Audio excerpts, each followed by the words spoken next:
We're going to talk about the skinny jabs today. Mounjaro, Ozempic, semaglutide, all these different versions. In fact, semaglutide might be the name of one of the other ones. I'm not sure. But I mean, they really are just quick fixes. They're quick fixes for people who aren't prepared to put in the time or just don't know what to do. Now, granted, there are people that these absolutely work for, that they were properly designed for, people suffering from diabetes that have eaten themselves out of control, and there is no other way to get them more healthy than to suppress their appetite. So I think for those sort of people where there's really an immediate need for something to be done, they're an absolutely great thing. However, when you look at people like that, you've got to think about their overall health. So they're either killing themselves by eating too much food, or then they're hugely restricting their food. And then there's obviously a knock-on effect of that because they are, in effect, being malnourished, albeit they have plenty of body fat to get rid of. But we all know what it's like. If you've known anyone that's been on these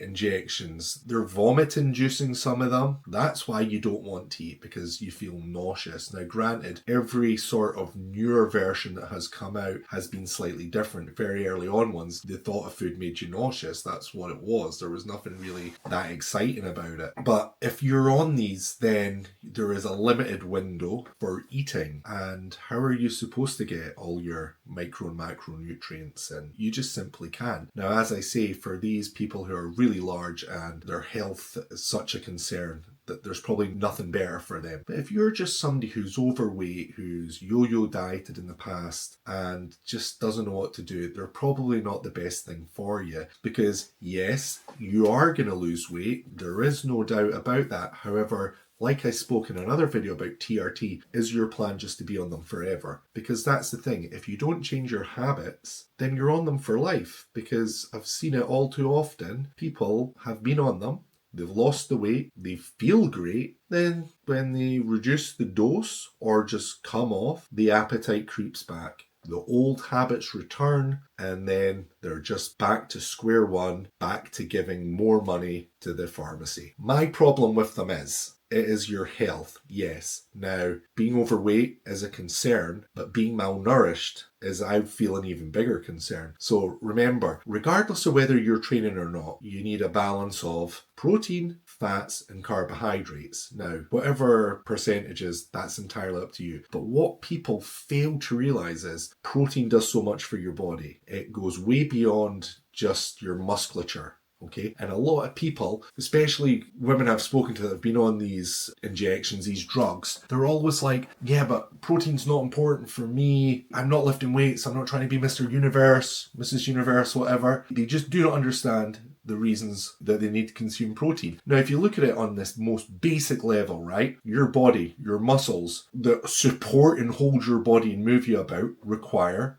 protein. If you are now not then able to give your body that protein because your appetite is this size, then what do you think is going to happen? You're just going to become weak and frail, and you're going to be no use to anybody, okay? And this is what people are not really thinking about. They're just calling this the sunken, the Ozempic face, you know, like the skinny jab face, and this is a result of, what is your face? It has muscle in it, and you're now not feeding and giving this the strength, and this is what happens. And I know people that have lost a ton of weight, and then their face has looked like a skeleton, and then they've had to run away and get it all filled back up with injections, with fillers. Okay, so if that's something you want to do, you know, if that's how you want to live your life, fantastic. Is there a better way? Yeah, sure there is. And it just takes longer, and it takes a little bit more discipline. And that is, of course, exercise, resistance training, and looking at a more balanced and sustainable way of eating. Like I say again, do you want to be on these drugs long term? Of course you don't. But if you don't change what is at the core of your bad habits, then you're never going to get any better. You're still going to have these cravings. And I think a lot of the time, people they're not really sure about what to eat and what quantities and why they need to eat things, you know? And then this leads to a lot of confusion. You're just bombarded with so much stuff on social media. And then people are like, oh God, do I eat this? Do I not eat this? How big is a portion? Oh, I've heard it should be the size of my hand. Oh, that seems awful small. Oh God, you know, I'm having a bowl of pasta, but it's probably enough carbohydrates that would probably sustain your body for 2 days. And then that's where the weight loss comes. Really, we want to be able to help people do something more long term. There can be a huge emotional cost attached to this as well. And that can be, just like what I said earlier, people who, sure, they lose the weight, but then, their face is all caved in. They don't like how they look. And in fact, I was reading an article just like 2 days ago. Some people, they were obviously up in arms about the price of these injections is skyrocketing. And they're worried about how will they be able to afford them, which I kind of think was a bit funny because a gym membership or getting coaching is probably still cheaper. Also, the reality I think that some of these people need to understand is probably how much they're overeating and spending on food that's unnecessary, or in a lot of cases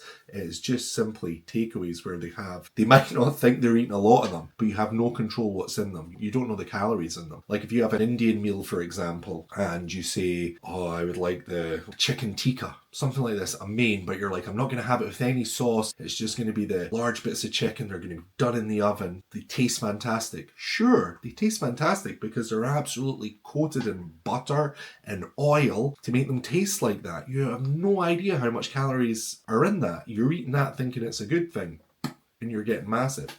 Anyway, so the emotional cost. So as well as people being unhappy about the price skyrocketing, the article itself was about a lot of people who are now left with this excess skin because their weight loss has happened very fast and it's been dramatic. Their body hasn't had a chance to tighten up, and that is one of the benefits of dieting slowly, because obviously your skin loses elasticity as you age. We can almost counter this by making slower changes. If you do it really quickly, your body just hasn't got a chance to keep up, and then this is what is left with all this excess skin. So in a couple of these articles, it was women, sadly, or not sadly at all. I mean, there's plenty of men taking these things, but some of them, it seemed, were almost left feeling worse than they were when they were larger because they had this excess skin hanging off them. And then they're looking at surgery, and then they're getting quoted for surgery. It's like £25,000 or something, they were being told.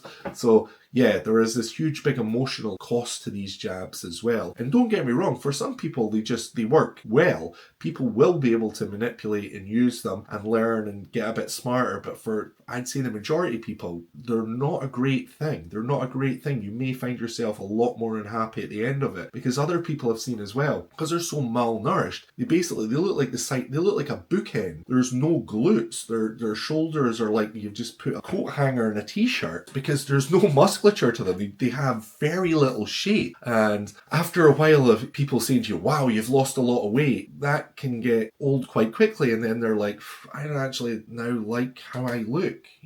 My shape, I've sacrificed the other shape I didn't like, but this new one, I don't even know what it is. I'm like I'm like a lollipop stick, So what is the answer? People don't want to hear it, but it's the same old thing. It is going to a gym, it is lifting weights, it is taking control of your discipline, not just having injectable discipline, but learning and controlling what you put in your mouth, training hard. Sure, it takes a longer time, but it's much more sustainable, because believe you me, the jabs are just like Slimming World. They're like every other yo-yo diet that I have heard people talk about. Don't fall for it.